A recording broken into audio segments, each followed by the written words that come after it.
जब बाकी बच्चे किताबें पढ़ रहे हैं और आप पढ़ नहीं पा रहे हैं, आपको किताबें सुननी है, तकनीकी मदद से पढ़नी है। ऐसे ही दृष्टिहीन व्यक्ति को सूरदास कहना एक आम बात है। दूसरी कहानी जो भैया खड़े एकदम कोने में, उनका नाम विवेक यादव है। इनकी कहानी इंटरेस्टिंग इसलिए है कि इनको बेनिफिट मिलता है ओबीसी का, पर इस बार इन्होंने बिना उस बेनिफिट के एग्जाम दिया। विकास सर से मैं आज तक कभी नहीं मिला था, मेंस और इंटरव्यू तक के पहले। तो ये था कि अगर आपके जो आदर्श हैं, अगर आपसे उन्हें मिलना है ना, तो आप अगर बराबर में खड़े होकर मिलेंगे तो वो शायद आपके जीवन के सबसे बड़े लक्ष्य की प्राप्ति होगी। तो मेरे लिए तो यही बहुत बड़ा है आज। जिस दिन आपका ये होना कि वीक हो, उस दिन भी पढ़ाई करके वो स्ट्रांग होगा। क्योंकि कभी कभी लगता है ना अपने को कि नहीं हो रहा, मुझसे छोड़ दो, मतलब छोड़ देता हूँ मैं, नहीं होगा मेरे से। उस दिन आप 6-7 घंटे पढ़ लो, फिर ये लगेगा हो जाएगा। आप एक एक सीढ़ी देख के चढ़ते जाएंगे तो एक दिन आप पहुंच जाएंगे। आप जब भी ये कोशिश करेंगे कि मैं वहाँ देख लूँ अंत जहाँ हो रहा है उस मेरी पूरी जर्नी का, वो उतना ही ज़्यादा मुश्किल होता जाएगा।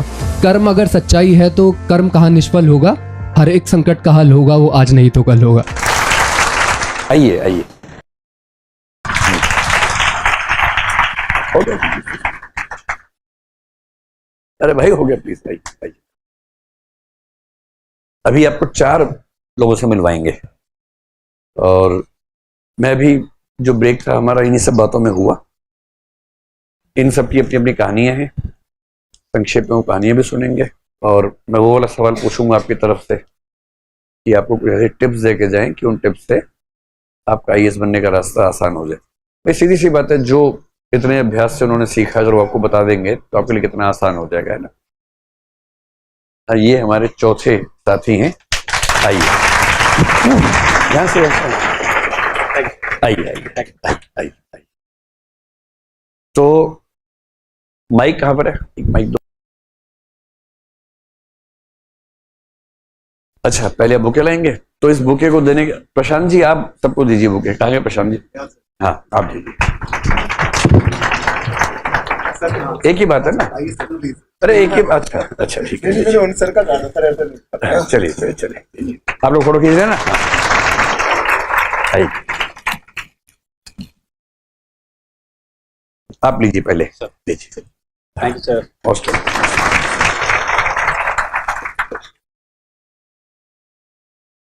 आप तो हाथ लगाइए। प्रशांत जी नोएडा सेंटर के हेड हैं, आपको पता है ना, ये यहाँ के मुखिया हैं, और गोपाल जी यहाँ का पूरा एडमिन देखते हैं। लीजिए।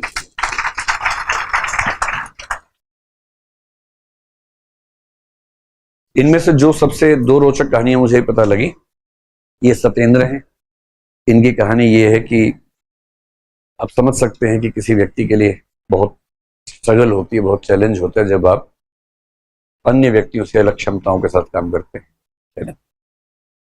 तो वो सारी परिस्थितियां, जब बाकी बच्चे किताबें पढ़ रहे हैं और आप पढ़ नहीं पा रहे हैं, आपको किताबें सुननी है, तकनीकी मदद से पढ़नी है, या कोई आपका साथी या कोई पेरेंट आपको पढ़ के हेल्प कर रहा है और वो सब करते हुए तैयारी करनी है।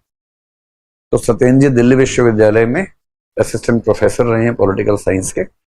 उन्होंने एमफिल किया, पीएचडी किया। उसके बाद इनको शौक हुआ कि मैं सिविल सर्वेंट बनूं, तो 2016-17 के आसपास से इन्होंने परीक्षा में एंट्री शुरू की और फिर कई बार सिलेक्शन इनका हुआ। इस बार इनका अब तक का हाईएस्ट रैंक है और आईआरएस तो इनको मिल ही जाएगा, लेकिन जो सपना है प्रॉपर आईएएस वाला वो थोड़ा सा मुश्किल है। उसमें क्या होता है कि हर कैटेगरी की सीट्स फिक्स होती है, तो जो इनकी कैटेगरी स्पेसिफिक सब कैटेगरी है उसमें सिर्फ एक सीट प्रॉपर आईएएस की इस बार है, तो वो इनके हाथ में शायद ना आ पाए। आईएफएस के लिए वो थोड़े स्ट्रगल करेंगे। और ये फिलहाल पौंडीचेरी सिविल सर्विसेज में अधिकारी हैं। माहे एक जगह है भारत के नक्शे पे, केरल के इलाके में पड़ता है, पौंडीचेरी का हिस्सा है। वहाँ ये प्रशासक हैं, अच्छे प्रशासक हैं। इनकी बातों से ही लग रहा है कि इनका अनुभव काफ़ी अच्छा है और मोटिवेशनल स्पीकर भी हैं। तो अभी आपको मोटिवेशन की डोज ठीक ठाक मिलने वाली है, बहुत जल्दी मौका मिलते हैं। दूसरी कहानी जो भैया खड़े एकदम कोने में, उनका नाम विवेक यादव है। इनकी कहानी इंटरेस्टिंग इसलिए है कि इनको बेनिफिट मिलता है ओबीसी का, पर इस बार इन्होंने बिना उस बेनिफिट के एग्जाम दिया। मतलब बेनिफिट मिलता है का मतलब आप ले भी सकते, नहीं भी ले सकते, आपकी चॉइस की बात है। तो ये इस बार मूड में थे कि मैं एग्जाम दूंगा ही नहीं। तो जब इन्होंने एग्जाम नहीं देने का फैसला किया तो इनकी एक मित्र ने इनके बिहाफ पे इनका फॉर्म भर दिया है, भरवा दिया ज़बरदस्ती। तो भर दिया तो उसमें जनरल से ही भर दिया। अब भर दिया, प्रीलिम्स दिया, प्रीलिम्स हो गया, तो अब चैलेंज ये था कि सिलेक्ट भी होना है और नंबर भी 30-40 ज़्यादा लाने हैं ताकि कुछ प्रॉपर IAS मिले तो मज़ा आए। तो इनका पहला मेंस था, पहला इंटरव्यू था, और इसी झटके में प्रॉपर IAS तो नहीं लेकिन 413 रैंक इनको मिला है, 950 नंबर आए हैं। और इनको जो सर्विस मिल जाएगी बहुत आराम से वो IRS है, और यदि ये अपना सर्टिफिकेट लगा देते तो इस समय IAS बन के मसूरी जा रहे होते। मतलब प्रॉपर IAS इनकी जेब में था, तो जेब में से कोई निकाल के ले गया 1 साल के लिए, और ये बहुत खुश हैं इस बात से। खास बात ये कह रहे हैं कि IAS तो बन ही जाएंगे, लेकिन मज़ा तो इसमें कि रैंक ऐसा है कि लोग याद रखें। तो मुझे नियति ने मौका दिया है एक बार और कि अब एक नौकरी तुम्हारे जेब में है, ज़्यादा उसका लोड मत लेना, फिर से एग्ज़ाम दो बढ़िया से और कुछ कमाल करके दिखाओ। तो सबसे पहले अभी इनसे शुरू करते हैं, फिर हम आगे पर्चे करवा दें वरना भूलते भी जाएंगे साथ साथ। इनकी इच्छा थी कि मैं इनसे सवाल पूछूं और ये जवाब देंगे। सत्येंद्र जी, लो सत्येंद्र जी, ये माइक है। सबसे पहले आप थोड़ा सा अपनी ओर से बच्चों को अगर बताना चाहें कुछ भी अपनी कहानी के बारे में। Thank you sir. सो मैं स्टार्ट करना चाहता था आपको अपने जीवन के संघर्षों के बारे में, और इस बार मैंने चौथी बार UPSC सिविल सर्विसेज एग्ज़ाम निकाला 318। अभी मैं म्यूनिसिपल कमिश्नर हूँ माहे, जैसा कि सर ने बताया। तो बहुत सारे लोग आते हैं, वो आपको बताते हैं स्ट्रेटजी एग्ज़ाम की क्लियर करने की, क्या क्या पढ़ना चाहिए, कितना पढ़ना चाहिए, कैसे पढ़ना चाहिए, कैसी आपकी यात्राएं होनी चाहिए। मैं वो सब आपको नहीं बताऊंगा, तो आपको बहुत सारी बोरियत से बचा लूँगा। अब मैं आपको क्या बताऊंगा? मैं आपको ये बताऊंगा कि हम में से बहुत सारे लोग जो डिप्राइव्ड हैं, they can be women, they can be other genders, they can be scheduled tribe, scheduled caste, they can be lower classes और लोअर मिडिल क्लासेस। इन लोगों को मैं डिप्राइव्ड सेगमेंट्स कहता हूँ। ऐसे लोगों को दूसरे लोगों से ज़्यादा संघर्ष झेलने पड़ते हैं, ज़्यादा चुनौतियों का सामना करना पड़ता है। उसमें पहली चुनौती है इनविजिबलाइजेशन। मेरे अनुभव भी कुछ ऐसे ही रहे। मैंने अपनी जो आंखें हैं, आईसाइट है, वो एक गलत इंजेक्शन के कारण बचपन में ही खोई। उसके बाद से विकलांगता से संबंधित कुछ ऐसे अनुभव रहे कि मुझे इनविजिबलाइज किया गया। पब्लिक गैदरिंग्स में या कोई मेहमान आए या कोई फीस्ट हो, कोई फंक्शन हो, वहाँ मेरी उपस्थिति को डिस्करेज किया जाता था, बिहाइंड क्लोज डोर्स रहने को कहा जाता था। ये बात सिर्फ मेरे साथ नहीं है, महिलाओं के साथ इस समाज में आज तक है। देश की राजधानी में 9 बजे के बाद आपको इनविजिबलाइज कर दिए जाने की हैसियत दी जाती है।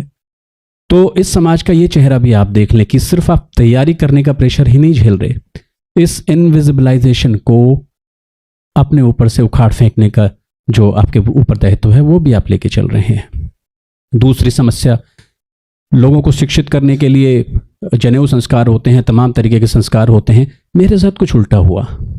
मुझे तो गांव के हेडमास्टर ने शिक्षित करने से ही मना कर दिया, और जब मैं जबरन स्कूल में, प्राइमरी स्कूल में जाके बैठा तो मुझे धुतकार के भगा दिया गया वहां से, क्योंकि मैं वहां बिलोंग नहीं करता।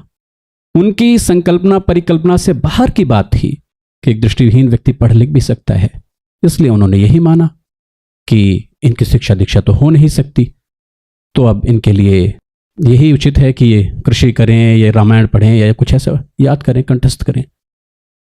तो मैंने वहाँ उस स्थिति को, उस परिस्थिति को, उनके उस निष्कर्ष को स्वीकार नहीं किया। स्वयं को शिक्षित करने के लिए प्रयत्न किए। बचपन से ही 6-7 साल की उम्र से ही मैं स्वयं अकेला हॉस्टल्स में रहा और अपने आप को शिक्षित किया। फिर मैं सेंट स्टीफेंस कॉलेज गया, फिर JNU गया, फिर यहाँ आ गया। जो तीसरी तरीके की समस्या, और हम सबके साथ है, हर डिप्राइव्ड सेगमेंट के साथ है, वो है ह्यूमिलिएशन।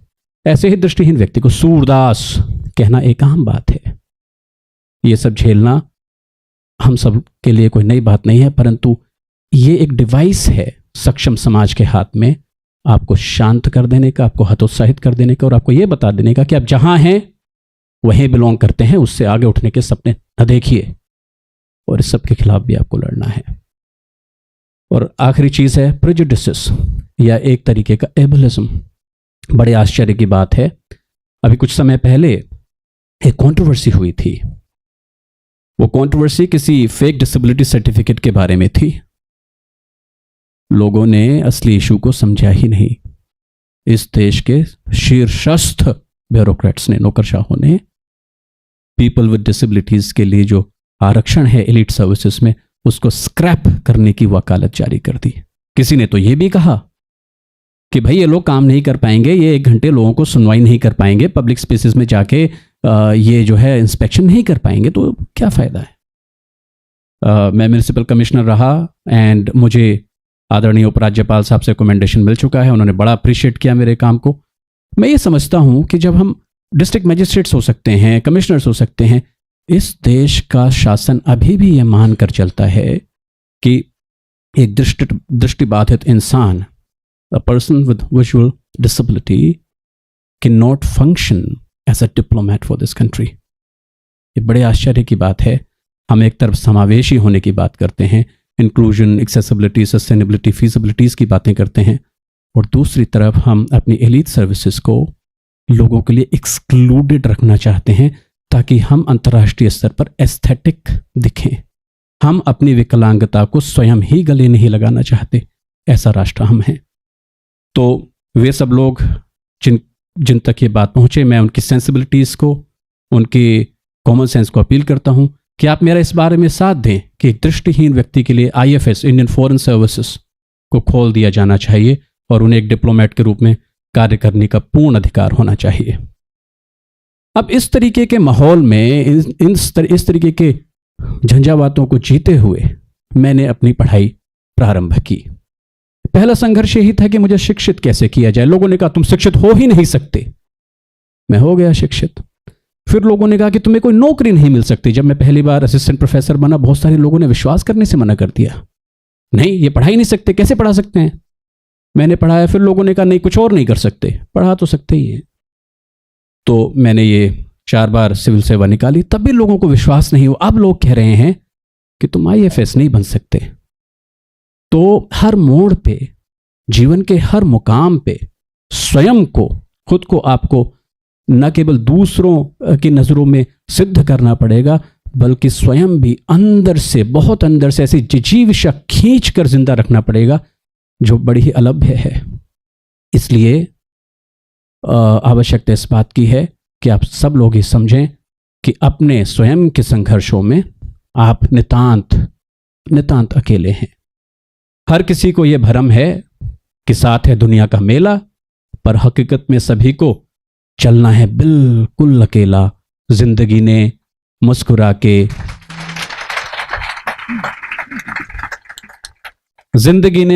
के बस गले उसको लगाया जिसने भी जिंदा दिली से जिंदगी का खेल खेला।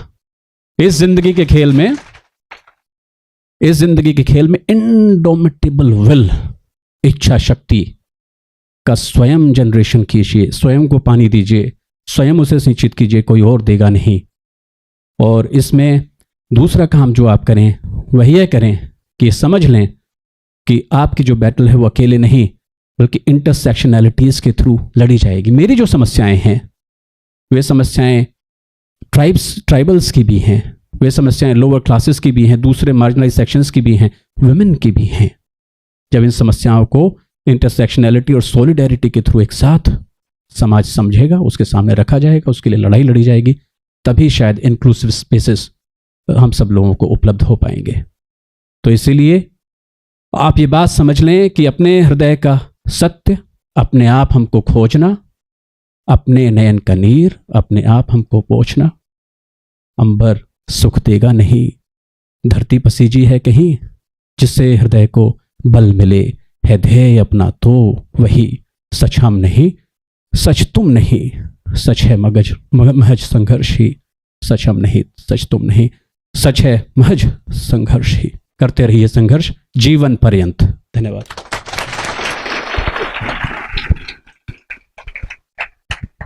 ठीक ठाक डोज मिल गई आपको मोटिवेशन की, है ना? तो समझना ये है, जो इनका मैसेज है उसको भी समझना है कि समाज में जो भी व्यक्ति किसी भी रूप में थोड़ा वंचन के शिकार हैं, उनके प्रति आपको संवेदनशील होना,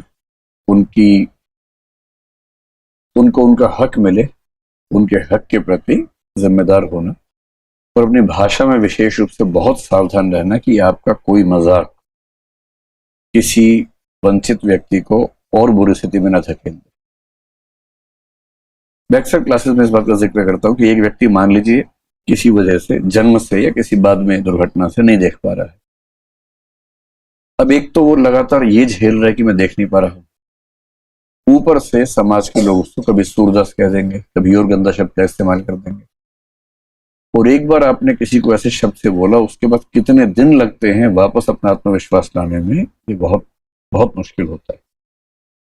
और हम सब किसी ना किसी ऐसी स्थिति के, भाई कोई देखने में छोटा है, कोई उसको बोना बोल दे, छोटू बोल दे सरे राह सबके सामने, कोई थोड़ा सा मोटा है, कोई उसको मोटू बोल दे सबके सामने, पूरी इज्जत तार तार कर दे।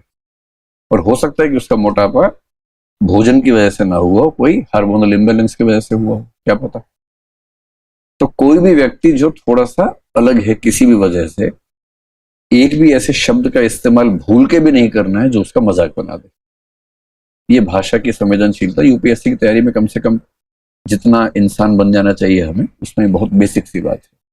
तो किसी को भी उसके जन्म की विशेषताओं या दैहिक विशेषताओं या दैहिक वंचनाओं के आधार पर उसका नामकरण करना, चिढ़ाना गलत चीज। भूल के भी ऐसा नहीं करना। जैसे गांव में बहुत मजाक में, गांव में, कस्बों में, छोटे शहरों में क्या होता है, किसी का रंग सांवला, उसका नाम क्या पड़ गया, कालू।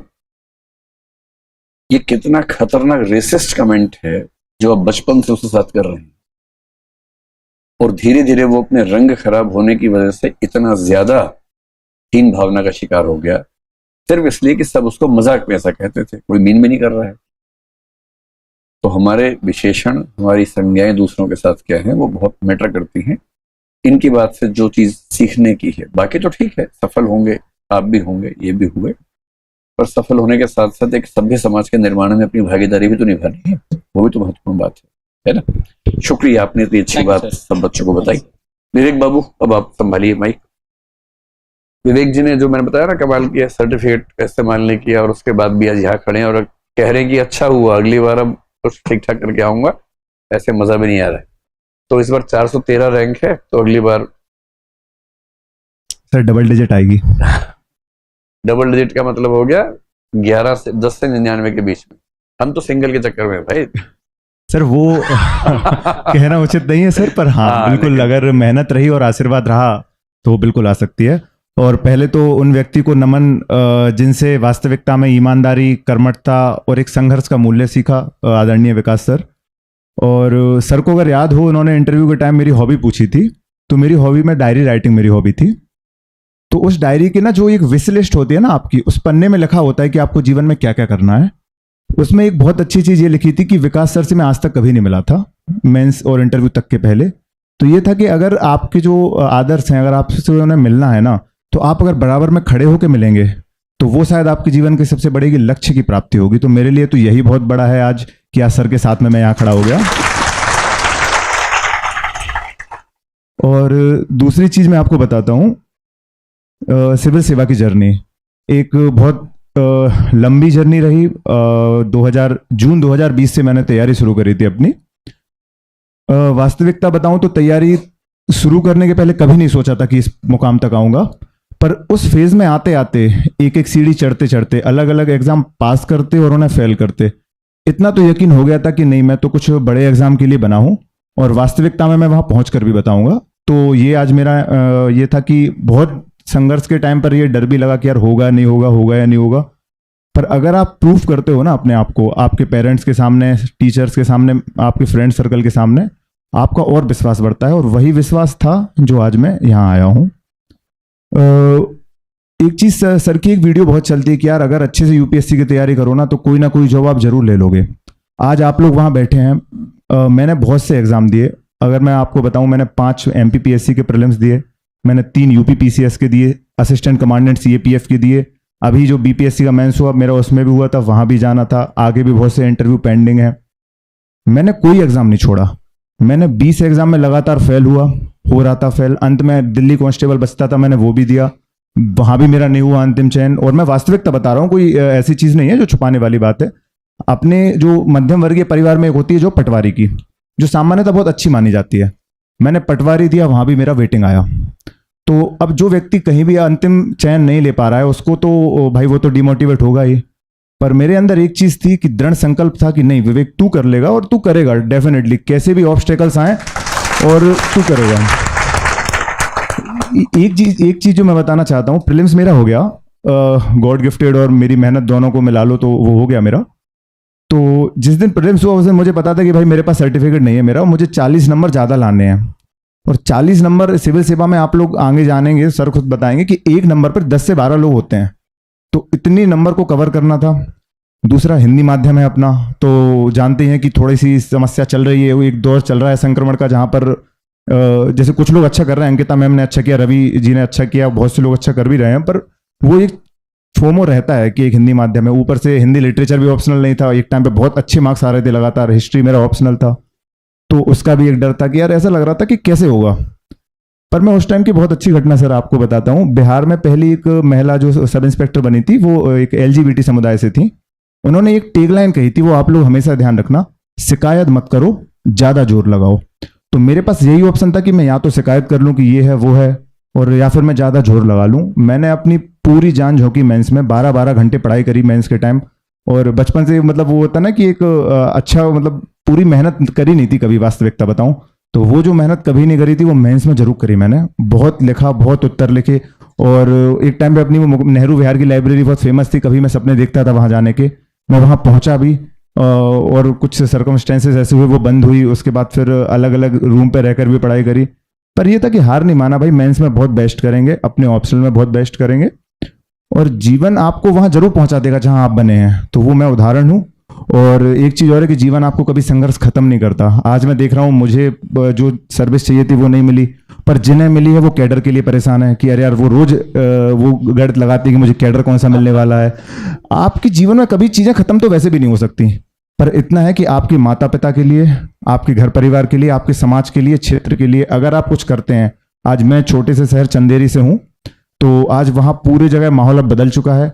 हर लाइब्रेरी में किसी से भी पूछेंगे आप तो वो कह रहे हैं नहीं मुझे विवेक भैया जैसे तैयारी करनी है, IAS बनना है भाई।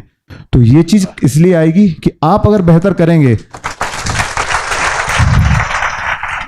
मैं इस तरफ हूं आज। ये चंदेरी वही है स्त्री वाला? जी सर वही। अच्छा, ये वहीं से स्त्री तुम कब आओगी? हाँ वो उसी चंदेरी से हूँ। सर ने इंटरव्यू में मुझसे पूछा था, तो वो चीज़ उसी शहर से मैं आया हूँ। और उस शहर को आज बहुत गर्व है मेरे ऊपर कि यहाँ से कोई पहला UPSC में चयनित होके गया है। और एक चीज़ और जो छोटी सी रही कि मेरे पापा ड्राइवर थे CMO सर के, और वो मेरे आदर्श रहे हैं नगर पालिका के जो CMO होते हैं। जब आप चयन लेते हैं ना, तो जिसको मतलब आपने तैयारी के दौरान जिसको आइडल माना हो, और जब आपका सिलेक्शन होता है तो उन्होंने न्यूज़पेपर में खबर छपवाई थी कि एक टाइम पर जो मुझे आइडल मानता था आज मैं उसे आइडल मानता हूँ। This is the real success कि आप अगर मेहनत करेंगे आप लोग भी सफल होंगे। और बिल्कुल चिंता नहीं करनी है, बस जोर लगानी है। मेहनत में अगर आपकी कहीं कमी रही तो देखिए उसका तो फिर कुछ नहीं कर सकते आप। किस्मत तो यार थोड़ी बहुत साथ दे ही देती है। देखो मैंने 10, 15, 20 एग्जाम फेल किए, 15 प्रीलिम्स दिए, 7 मेंस दिए, 4 इंटरव्यू तक पहुंचा। किस्मत नहीं दे रही थी, आज दे गई। तो पर मेहनत का दामन नहीं छोड़ना है। और एक शेर सर्वो वसीम बरेलवी जी का है कि ये कैसा ख्वाब है आंखों का हिस्सा क्यों नहीं होता, दिए हम भी जलाते हैं उजाला क्यों नहीं होता। और मुझे सबसे अलग रखना ही उसका शौक था, वरना वो दुनिया भर का हो सकता था, मेरा क्यों नहीं होता। तो आज वही चीज़ थी कि असफलता हमेशा मिलती थी, आज वो सफलता मुझे मिलनी थी, वो मुझे मिली। और बाकी प्रयास आगे भी जारी रहेगा। धन्यवाद। अब ये दोनों बच्चे सोच रहे हैं कि हम क्या बोलेंगे, सारा तो इन्होंने इतना तो बोल दिया, अब क्या बोलेंगे। तो ये करमवीर जी हैं, इस बार IPS में इनका सिलेक्शन हो गया है। और पहले से ये IRMS में है, रेलवे मैनेजमेंट सर्विस में है, और उसकी ट्रेनिंग शुरू हो गई थी आपकी, है ना? तो एक्सटेंशन लेके मतलब वहां से परमिशन लेके एग्जाम दिया, अब IPS हो गए हैं। IAS के लिए एक बार फिर से बैठना पड़ेगा, लेकिन उम्मीद कीजिए कि जल्दी ही निपटा देंगे। और वो अर्पित चौधरी हैं, अर्पित का रैंक इस बार 4 क्या है, 421 रैंक इनका है। आप IRS बनने वाले हैं, क्या लग रहा है? ओ, तो ओबीसी से तो आईएएस मिल गया इनको इस बार। तो हमने कल समझा था ना कि रैंक से कितना फर्क पड़ता है, तो उनका जो मिस हो गया इनको मिल गया इस बार। तो ये अच्छा 450 तक जा रहे हैं इस बार लगभग, है ना? हाँ, 450 तक इस बार आईएएस मिलने की उम्मीद कर रहे हैं। तो अब करमवीर जी और अर्पित जी क्रम तय कर लीजिए आपस में, और कुछ ऐसा बोलो कि बच्चे एकदम हिल जाएं मोटिवेशन से, है ना? और ये भी बताना कितने घंटे पढ़ते थे। दूसरा ये बताना कि रिजल्ट से पहले कितनी गारंटी थी सिलेक्शन की। और तीसरा ये बता देना कि क्या कोई ऐसा रामबाण है जो आप इनको बता दें और वो उस पर काम कर लें। सर ने इंट्रो तो दे दिया, मैं उसका कि 2-3 चीज़ें बता देता हूँ। मैंने 2019 में ग्रेजुएशन की है NIT कुरुक्षेत्र से। तो उसके बाद में 6-7 महीने बाद में मैंने सोचा था कि इस UPSC CSE में आते हैं, इसमें कुछ करते हैं। तो उस टाइम पे कोविड आ गया था, तो मैं थोड़ा बहुत खुद से पढ़ रहा था। तो मैंने पहला अटेम्प्ट दिया 2021 में। मैं इंजीनियरिंग ग्रेजुएट था, लेकिन मैं CSET फेल हो गया। GS में मेरा काफ़ी अच्छा स्कोर था पहले अटेम्प्ट में ही, तो पहले अटेम्प्ट में मैं CSET फेल हो गया। फिर मेरे को लगा कि शायद मेरा उस दिन ख़राब था। CSET का पेपर ठीक ठाक ही आया था, मेरे लायक ही आया था। तो मैं दूसरे अटेम्प्ट में गया, तब भी CSET का एक पेपर भी करके नहीं गया। और दूसरे अटेम्प्ट में मैं CSET में 5 नंबर से फेल हुआ, पहले मैं 2 नंबर से फेल हुआ था। तो फिर तीसरा अटेम्प्ट आया 2023 का, जो CSET ये बता रहे हैं कि वो सबसे ज़्यादा मुश्किल था। तो उस टाइम में मैं GS नहीं पढ़ी। फिर लास्ट के 3-4 महीने मैंने 3-4 घंटे CSET ही पढ़ा, और उसमें मैंने 80 स्कोर किया था, जो कि अच्छा स्कोर था उस टाइम पे। तो मेरा पहला बार प्रीलिम्स है वो 2023 में निकला, थर्ड अटेम्प्ट में। लेकिन जो 21 और 22 के तो 2 साल थे, उसको मैंने ख़राब नहीं किया। लाइक कि प्रीलिम्स नहीं हुआ तो मैं कुछ नहीं करूँगा। मेरा ये सीन होता था कि प्रीलिम्स नहीं हुआ ना, तो जो मेंस दे रहे हैं ना, उनके साथ मैं टेस्ट ही ज्वाइन कर लेता हूँ, चाहे वो ऑप्शनल की हो चाहे GS की हो।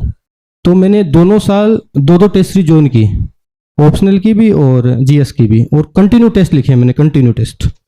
तो लगभग मेरा जो फर्स्ट अटेम्प्ट के बाद में प्रीलिम्स फेल होने के बाद मैंने टेस्ट लिखे, उस टाइम पे स्कोर आता था कोचिंग में 75, 80 इस तरह से स्कोर आता था। और सेकंड में फिर काफ़ी ठीक हो गया था, और थर्ड में तो मतलब काफ़ी कुछ सुधार कर लिया था मैंने।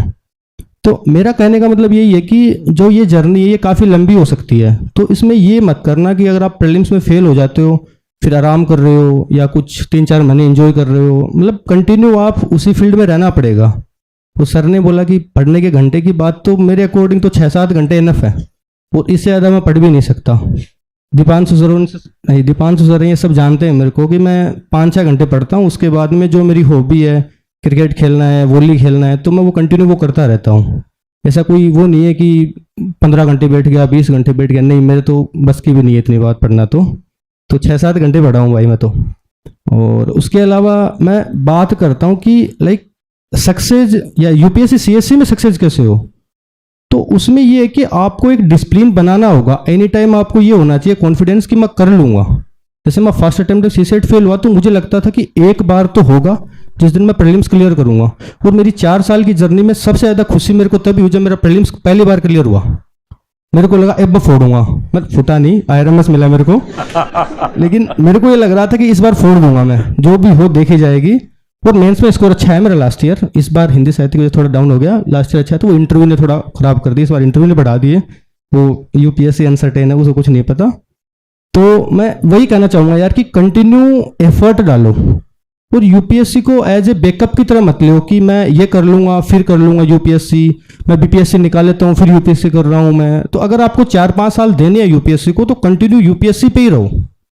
और एग्ज़ाम अगर आपने कंटिन्यू करा, तो मैं बता रहा हूँ कि 90-95% चांस है, अगर आपने दिल से एफर्ट किया तो सक्सेसफुल हो जाओगे आराम से। मतलब एग्ज़ाम है, हार्ड है, लेकिन ये कि आपके एफर्ट डिपेंड करते हैं कि आप कितना एफर्ट डाल रहे हो।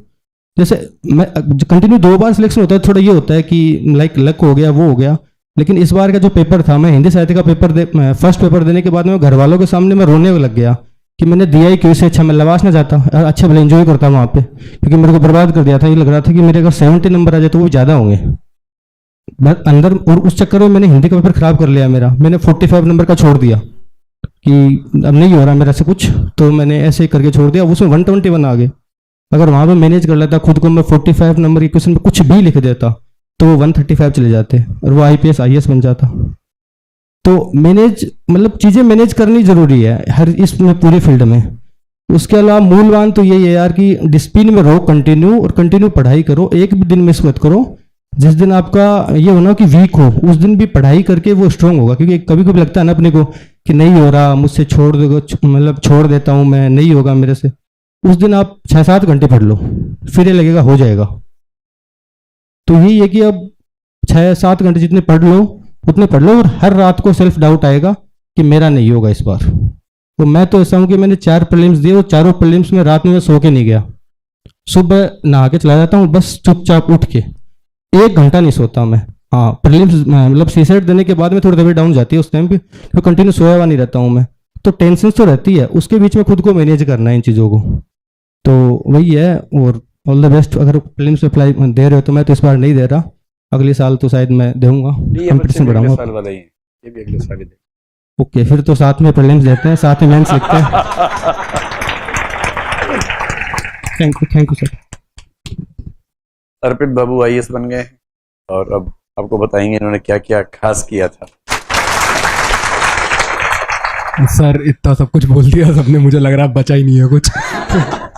पर कोई नहीं, थोड़ा थोड़ा जो है मैं बता देता हूँ। एक तो सर जो घंटों की बात कर रहे थे, मेरी मतलब मैं इन सबको भी सुन रहा था, तो मुझे constantly through out my preparation यही फील होता रहा कि यार मैं सीरियस नहीं हूँ क्या प्रिपरेशन को लेके। क्योंकि मतलब I was a kind of personality जो सारी चीज़ें करनी थी, डांस भी करना था, थोड़ी बहुत पोएट्री भी लिख लेते थे, इनकी हॉबी डांस है, लिरिकल हिप हॉप में। डांस था, तो सब कुछ करना था। तो उसमें हमेशा ये रहता है खुद को लेके एक सेल्फ डाउट क्रिएट होता रहता है कि यार मैं जो कर रहा हूँ मैं उतना सीरियस नहीं हूँ जितना बाकी लोग सीरियस है। क्योंकि मतलब यहाँ पे मुझे इतने चेहरे दिख रहे हैं जो ऑलरेडी इतने ज़्यादा सीरियस है, तो मुझे हमेशा यही लगता था।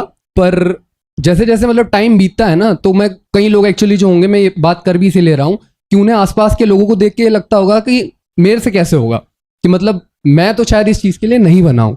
तो उसमें हमेशा ये है कि अगर आप एक एक सीढ़ी देख के चढ़ते जाएंगे तो एक दिन आप पहुंच जाएंगे।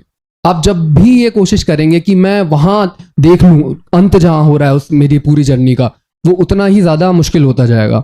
एक चीज़ ये, और दूसरा अभी तो आप लोग फाउंडेशन में हैं, तो जब आप लोग का अटेम्प्ट आएगा तो एक सिचुएशन क्रिएट होती है। मेरे कई दोस्तों के साथ हो रहा है सर ये, तो मैं इसलिए बता देता हूँ कि अगली बार देखेंगे, वो बहुत लोगों के साथ होगा आपके, ठीक है। तो उस ट्रैप में नहीं पड़ना है, जो भी करके जितना पढ़ा है जैसा पढ़ा है जाके पेपर दे के आना है, अपने पूरे कॉन्फिडेंस के साथ, अपनी पूरी पढ़ाई के साथ जितनी की है। हद से हद क्या होगा, नहीं होगा फिर अगला देंगे, लेकिन पढ़ पढ़ा के अगला देंगे, है ना। मतलब मेरा पॉइंट वो है, बाकी तो सब सही है। एक चीज़ और है जो मैं सोच रहा था कि बोलने की यहाँ पे, क्योंकि मेरा एक जूनियर है ऑल इंडिया रैंक 38 IAS की, अभिषेक, उसने 2 लाइन बोली थी कहीं, तो मुझे याद आ गई। तो उसमें कि कर्म अगर सच्चाई है तो कर्म कहाँ निष्फल होगा, हर एक संकट का हल होगा, वो आज नहीं तो कल होगा। तो बाकी all the very best, thank you so much. Abhishek जो जोरा से वही ना? जी, मेरा कॉलेज का जूनियर है सर। अच्छा, yes. वो उस दिन आया था क्लास में, उसके पेरेंट्स भी थे साथ में। जोरा से मनोज शर्मा जो IPS है ना, उसी गांव से है, तो उसी गांव का एक बच्चा इस बार सिलेक्ट हुआ। हेलो, जोरा से एक नीरज धाकड़ भी है जो लास्ट ईयर सेलेक्ट हुआ था। तो हम तीनों दोस्त हैं, वो 2020 से साथ हैं, मतलब साथ भी क्या, साथ ही लाइब्रेरी रहे हैं। मैं लास्ट ईयर आया नहीं था यहाँ पे, मतलब तीनों सिलेक्शन एक साथ हुआ था हमारा, तीनों की पहली मेंस थी, पहला इंटरव्यू था, सब कुछ। मतलब 3 साल से जानते हैं हम एक दूसरे को, और काफ़ी अच्छे दोस्त हैं। मतलब एक साथ रूम शेयर किया, 2 BHK में रहे हम तीनों। मतलब अभिषेक भी नहीं सॉरी सर, नीरज धाकड़ और अजीत सिंह खद्दा, अच्छा, अजीत वो IPS है।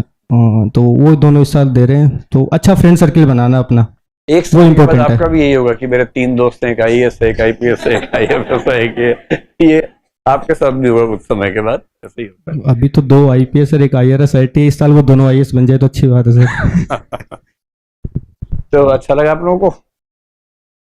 तो देखो, इनमें से जो बच्चे फिर से एग्जाम देंगे, एक तो ये कर्मवीर देंगे IAS बनने के लिए, इनको देने डबल डिजिट रैंक पे आने के लिए विवेक को। तो 2 बच्चों को तो आपको शुभकामनाएं देनी है, 2 को बधाई देनी है, तो जोर से ताली बजा के एक साथ।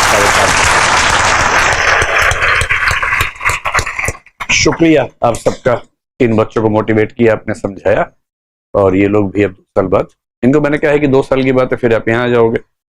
यही होते 2-3 साल की जर्नी है। हाँ